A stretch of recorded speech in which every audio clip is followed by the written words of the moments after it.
జనని కోసం మది పోరు ప్రవాహం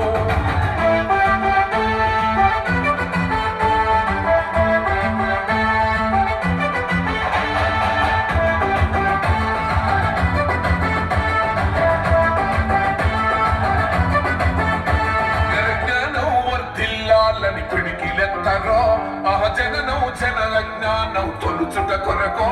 రాజీవీమని గుంతెత్తి నినదించాలో ఆహా బడుగు బహుజనులంతా ఏకమవ్వాలో విశ్వవ్యాప్తమైంది ఆయన ప్రతిమా నిలువెంతో కరిగిపోతూ నిలిచిన జన్మ అడుగడుగున జాతి కొరకు కోరినవాడు వీడిన జన కోసలనే తగిలినవాడు